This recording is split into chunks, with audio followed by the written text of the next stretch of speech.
Bannakazadde b'eggwanga 83 be bafiirwa obulamu bwabwe nga bali mu Ssanya buli lunaku okusinziira ku kitongole ky'ensi yonna eky'ebyobulamu ekya World Health Organization. Ebitundu 99 ku buli 100 bali mu mawanga agakyakula era nga ku bo bawangaalira mu bitundu eby'omu byalo awamu n'omugotteko. Ekitongole kya World Health Organization era kiraga nti wakati w'omwaka 1999 paka 2015 omuwendo gw'abakyala abafiira mu Ssanya gwakendera ebitundu 4 ku buli 100 era ng'okusinziira ku nnambika empya ey'ebirubira ebyekyasa eraga nti wakati w'omwaka 2016-2030 nti baluubirira okukendeeza ku bakyala abafiira mu Ssanya. Bamaama omutwalo gumu bamaama 7 bokka be bayinza okusigala mu Ssanya.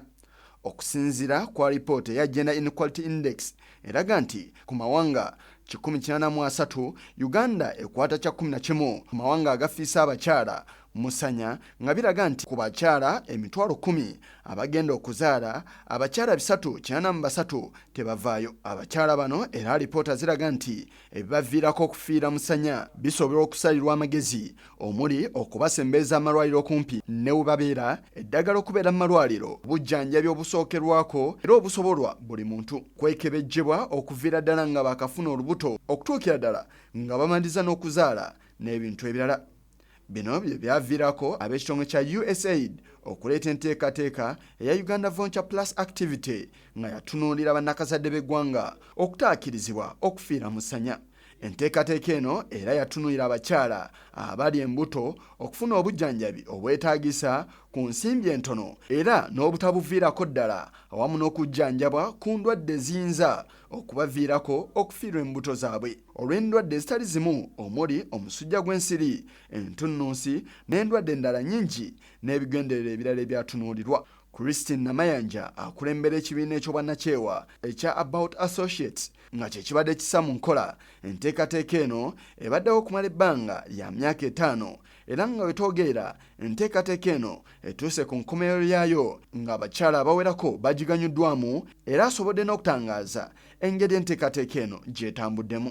Enable the poor women to access a service which would otherwise cost them over 80,000 shillings, but instead access it at 4,000 shillings because we sold the voucher to them at just 4,000 shillings. Bano we bawunzikidde enteekateeka eno ng'abantu b'omu mambuka bakyayagala obuweereza bwabwe era abamu ku abo abaganyuddwa mu nteekateeka eno omubadde bannakazadde b'eggwanga basobodde okulaga essanyu olw'enkola eno. And as we talk now, we have 4 children.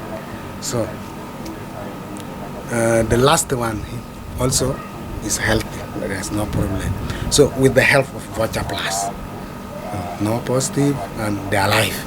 So that is our proud now, that we meet our expectation of having 4 children. Are you seeing that? So that is why I'm praising Voucher Plus. Okusinziira ku bigendererwa by'enteekateeka eno tebyatunira abakyala bokka abali embuto wabula n'amalwaliro ag'obwannannyini nago gaatunuulirwa mu mbeera eziwerako omuli okutumbuka mu buweereza bwago awamu n'omutindo nga Florence Grace Olingi akulira eddwaliro lya Jafo Medical Center erisangibwa mu disitulikiti y'e Padel era erimu ku ago agaganyuddwa mu nteekateeka eno bwayongera okunnyonnyola. Katiseera nezikozesa ku recruitinga abasawo abakozi ne tutukira ddala mu namba 13 n'entandika okuzimba enzimba yali unfinished n'entandika okugula bintu bya ddwaliro bingi nnyo bye nagula kuleeta ddwaliro lyange ku standard nengula ne sikaani nengula n'ebitanda nenkola painting nentandika ennyumba endala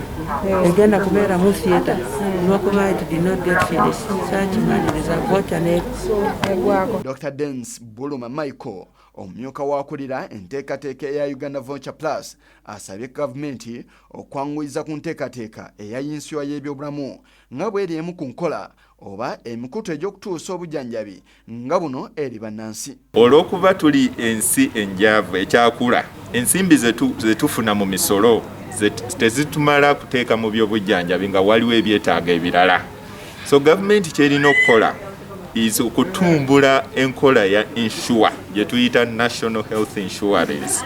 Singa tufuna National Health Insurance nebuna buli wamu mu Uganda ejja kuyamba buli muntu omwavu mufuna mpola n'oli afuna ennyo basobole okuteeka ensimbi zaabwe zino mu insure so that omuntu bw'alwala agenda bugenzi mu ddwaliro ng'alina insurance card.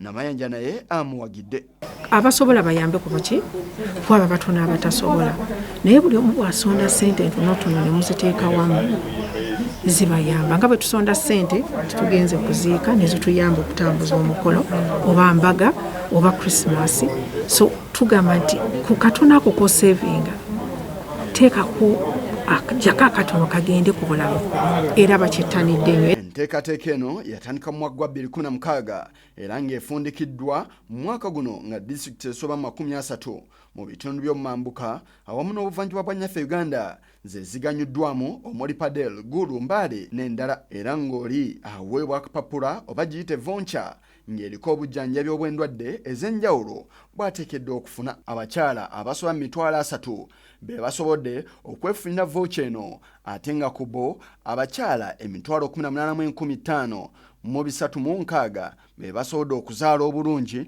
mu buweereza buno.